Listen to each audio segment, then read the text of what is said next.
I, 30F, got divorced from my husband Sebastian, 32M, 3 years ago. Our marriage lasted for 6 years, and during that time my sister Helen, 27F, was very close to both of us. Even after our divorce, she maintained her relationship with Sebastian because, according to her, she couldn't just stop talking to someone who was like a brother to her for 6 years. I met Sebastian during my second year of college. We had a few classes together and ended up working on several group projects. He was always kind, funny, and incredibly smart. What started as study sessions slowly turned into coffee dates, and before I knew it, we were dating. Helen was in her first year at the same college, and she instantly clicked with Sebastian. They shared similar interests in movies and music, and she often joined us for study sessions. After graduation, Sebastian got a job at a tech company while I started working as a marketing manager. We dated for 2 more years before getting married. It was a beautiful small ceremony with just family and close friends. Helen was my maid of honor, and she gave the most touching speech about how Sebastian wasn't just gaining a wife, but she was gaining a brother too. The first few years of our marriage were perfect. We bought a small house, adopted a dog, and started planning our future together. Helen was always around, joining us for weekly dinner nights or weekend movie marathons. She even had her own key to our house and would often crash on our couch after late study sessions at the library nearby. The backstory of my divorce with Sebastian is pretty complicated. We were always a happy couple and never had any major issues. I remember our last anniversary before things started going wrong. Sebastian surprised me with a romantic dinner he cooked himself, something he'd been learning secretly for weeks. Helen had helped him plan everything, from the menu to the decorations. Things started going downhill when Sebastian got promoted at his job. He had been working really hard for this promotion, often staying late at the office and taking on extra projects. I supported him completely because I knew how much it meant to him. When he finally got it, we were all thrilled. Helen threw a surprise party for him at our house, inviting all our friends and family. But the new role required him to travel a lot, which meant he had to stay away from home for weeks. The first few trips weren't too bad. We would video call every night, and he'd always bring back little souvenirs from wherever he went. But gradually, the calls became shorter and less frequent. He'd say he was tired or had early meetings. Even when he was home, he was either too exhausted or busy with work calls. I tried talking to him about this multiple times. I suggested maybe he could request fewer trips, or we could try to plan our schedules better so we could spend more time together when he was home. But he always brushed it off, saying it was temporary and things would get better once he settled into his new role. But they never did. Instead, he started getting more distant. He stopped sharing details about his work trips. Before, he would tell me about the meetings, the people he met, even funny incidents that happened. Now all I got were vague responses. He stopped asking about my day or making plans for the weekends he was home. Even Helen noticed the change, but she said I should give him space and not pressure him. Eventually, I found out through a mutual friend that Sebastian had been spending time with his co-worker Tessa during his business trips. They worked in different departments, but her team often collaborated with his on projects. My friend saw them having dinner together multiple times, and apparently they seemed very close. When I confronted him about it, he looked guilty but not surprised, like he had been expecting this conversation. He admitted to having feelings for Tessa but claimed nothing physical had happened between them. He said they connected because she understood his work pressure and ambitions. The way he said it made it clear that he thought I didn't understand these things. That was the breaking point for me. I couldn't stay with someone who had emotionally checked out of our marriage and developed feelings for someone else. We tried couples counseling for a few months, but his heart wasn't in it. He was still traveling, still distant, and probably still meeting Tessa. We got divorced, and it was relatively amicable considering the circumstances. We sold our house and split everything fairly. He even let me keep our dog since he traveled too much to take care of her. Helen was supportive throughout the divorce, but she made it clear that she wanted to stay friends with Sebastian. She said 6 years of friendship couldn't just disappear, and that Sebastian was like family to her. I wasn't happy about it, but I didn't want to control who she could be friends with. After the divorce, I moved into a small house closer to my work. Helen helped me move and spend a lot of time with me during those first few months. She would bring food, watch movies with me, and listen to me cry about my failed marriage. Looking back now, I wonder if she was genuinely trying to help or just keeping tabs on me for Sebastian. Fast forward to last month when I found out that Sebastian and Tessa got engaged. I didn't hear it from him or Helen, but saw it on social media. What hurt more than their engagement was finding out that Helen had been actively helping them get together. Apparently, she had been playing matchmaker between them for the past year. She arranged meetings, gave relationship advice, and even helped Sebastian plan the proposal. When I confronted her about this, she said she just wanted Sebastian to be happy and that I should move on too. She acted like she had done nothing wrong, like helping my ex-husband get together with the woman he left me for was perfectly normal. She even had the nerve to say that since I was already divorced, it shouldn't matter to me who Sebastian marries. I was devastated. My own sister, who saw how much the divorce affected me, who held me while I cried, who knew how betrayed I felt, helped orchestrate this whole thing. I cut off all contact with Helen after this. I blocked her number and social media accounts because I couldn't bear to see her acting like everything was fine. Last week our mom called me saying Helen's landlord sold her building and she needs a place to stay. My house has a spare room and Mom suggested that Helen could stay with me until she finds a new place. I refused immediately. Mom said I was being petty and that Helen is still my sister regardless of what happened. She said family should stick together during tough times. I told Mom that Helen clearly chose Sebastian's happiness over my feelings so she can go stay with him and Tessa. Mom called me heartless and said I was being cruel to my own sister. Helen also reached out through Mom's phone and apologized saying she never meant to hurt me. She said she just wanted everyone to be happy and didn't think it would affect me this much since I was already divorced from Sebastian. She begged me to let her stay with me as she can't afford most places in our area right now. I still refused. I can't imagine living with someone who betrayed my trust like that. Helen has been posting on social media about how families should forgive each other and how she's hurt that I won't help her when she needs me. Some of our relatives are saying I'm being too harsh and that I should be the bigger person. But I don't think I can forgive her for what she did. Update 1, it's been 2 weeks since my last post and things have gotten more complicated. After I refused to let Helen stay with me, she moved in with our cousin Alex. He was always close to both of us growing up. We spent every summer at his parents' beach house and he was like the brother we never had. When he heard about Helen's housing situation, he offered her his guest room without hesitation. Yesterday Alex called me and what he told me made my blood boil. Apparently Helen had been talking to Sebastian about me even before he started getting close to Tessa. This came out during one of their late-night conversations when Helen had too much to drink and started reminiscing about the past. She told him that I was complaining about his work schedule to everyone and that I was probably going to leave him anyway because I couldn't handle his success. Alex showed me some old messages between him and Helen where she was badmouthing me to our entire family. These messages went back to even before Sebastian's promotion.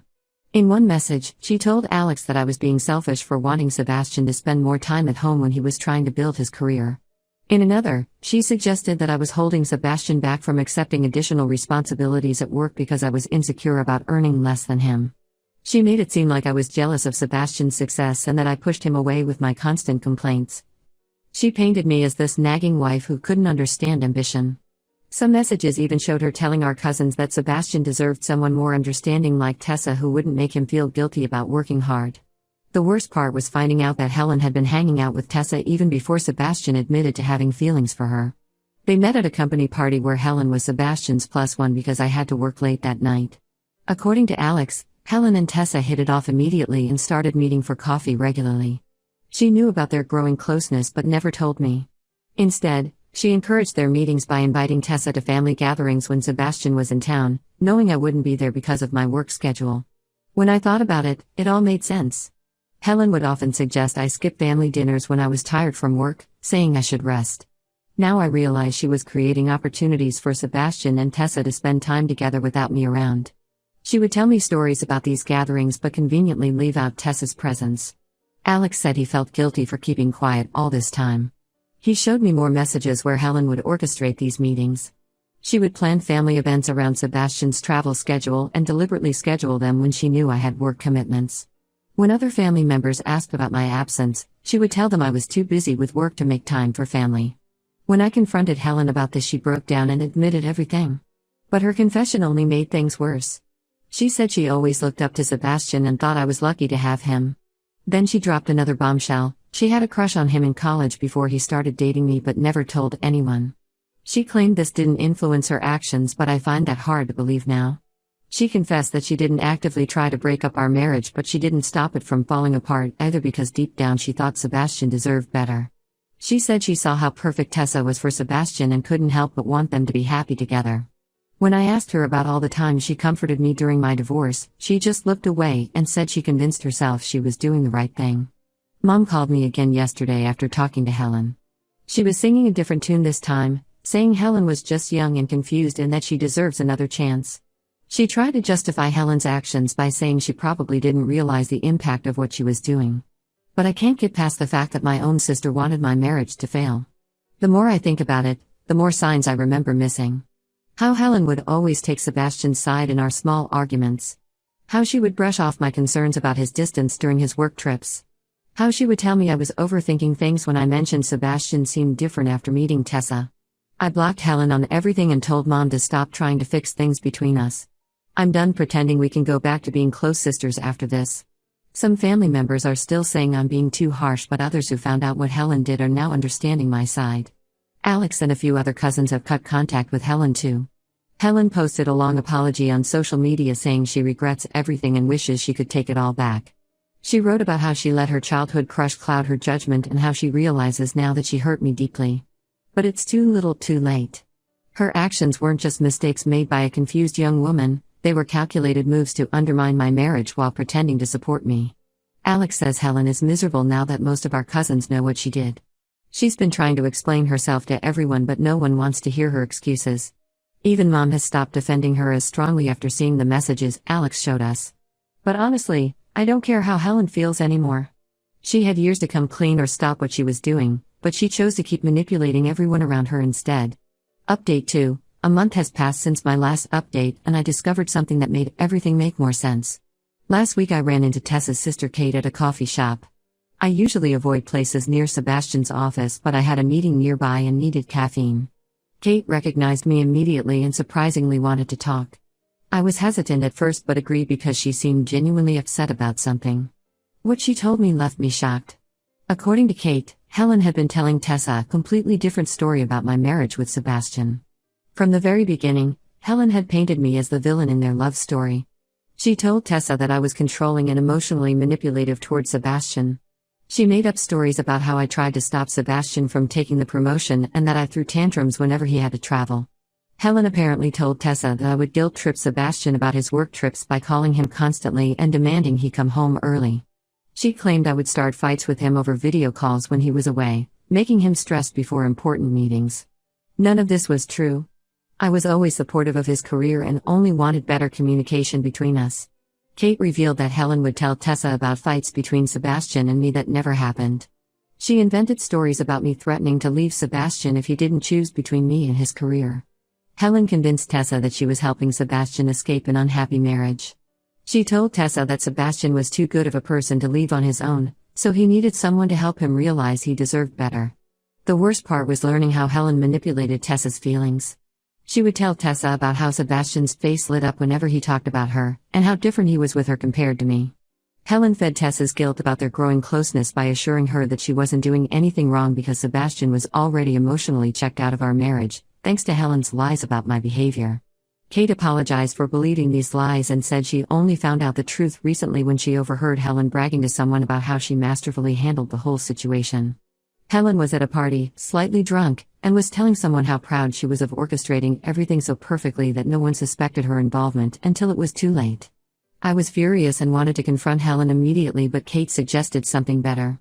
She helped me gather proof of all Helen's lies, including screenshots of her conversations with Tessa where she made up stories about me. There were messages where Helen told Tessa that I had always been jealous of her brother's success, how I tried to control every aspect of his life, and how much happier he seemed after spending time with her. Kate also showed me older messages where Helen would update Tessa about fights between Sebastian and me that never happened. She would make up these elaborate stories about me being unreasonable and Sebastian being the patient, suffering husband. All this time I thought Tessa was just the other woman, but she had been manipulated into believing she was saving Sebastian from a toxic marriage. I sent all these screenshots to our entire family group chat without any comment. Helen immediately started calling and messaging me, but I ignored her. The family chat exploded with reactions. Some relatives who had been defending Helen were now apologizing to me. Others were expressing their shock and disappointment in her behavior. Mom finally saw Helen's true colors and apologized for pressuring me to forgive her. She called me crying, saying she had no idea how calculated and manipulative Helen had been. Even Sebastian reached out and said he had no idea about Helen's lies. He apologized for everything and admitted that Helen's stories had influenced his perspective of our marriage problems. But honestly, his apology meant nothing to me anymore. He chose to believe lies about his wife of 6 years instead of talking to me directly. Helen tried to post another apology on social media, but this time no one was buying it. She wrote about how she got carried away trying to help everyone be happy and made some wrong choices. But thanks to Kate's revelations, everyone now knew that Helen hadn't just made some mistakes, she had deliberately created problems in my marriage and then played innocent while watching it fall apart. People started calling her out in the comments, sharing their disappointment and anger. Some even shared their own experiences of times when Helen had tried to manipulate situations in the past. She ended up deleting all her social media accounts after the backlash became too much. Last I heard from Alex, she's been staying in her room most days, avoiding family calls and messages. Update 3. It's been 7 months since everything happened and I'm finally at peace with how things turned out. Helen eventually moved to another city after most of our family cut contact with her. She got a job offer in Seattle and took it, probably because staying around became too difficult when everyone knew what she had done. She still tries to reach out through different numbers, but I blocked them all. Last month she showed up at my house unannounced at 9 p.m. I almost didn't recognize her at first. She looked different, tired and less put together than her usual self. She claimed she was getting therapy and wanted to make amends. She started crying on my doorstep about how much she misses her big sister and how therapy made her realize the extent of damage she caused. I listened to her apology without interrupting. She talked about how she had been working through her issues in therapy, about her unresolved feelings for Sebastian that she should have dealt with years ago, and how she regrets letting those feelings drive her to hurt me. She said she understood if I couldn't forgive her, but she needed me to know how sorry she was. I waited until she finished and told her that while I'm glad she's getting help, I couldn't forgive her. The trust she broke wasn't just about Sebastian, it was about years of manipulation and lies. I told her she should have thought about missing her sister before she spent years deliberately trying to ruin my marriage. She left crying but keeps sending letters through Mom. Mom doesn't pressure me anymore about forgiving Helen but forwards the letters saying it's my choice what to do with them. I haven't opened any of them. They sit in a drawer untouched because I know reading them will only bring back painful memories. Alex says Helen asks about me whenever she calls him, but he respects my decision to keep my distance. Sebastian and Tessa postponed their wedding after everything came out. The scandal affected Tessa's relationship with her own family too, especially Kate, who felt betrayed by Tessa's part in everything. Recently I heard they got married in a small ceremony in Hawaii. Helen wasn't invited, which gives me some satisfaction. Apparently Tessa reached out to apologize too, but I ignored her message. I've started dating again and met someone who makes me happy. He knows about everything that happened and understands why family gatherings might be complicated. Some relatives still bring up Helen, especially during holidays. They say things like she's still your sister and family is family, but I've learned that sharing blood doesn't give anyone the right to betray you. Last week Mom mentioned that Helen is engaged to someone she met in Seattle. She probably thought this news would make me happy, thinking Helen had finally moved on from her feelings for Sebastian.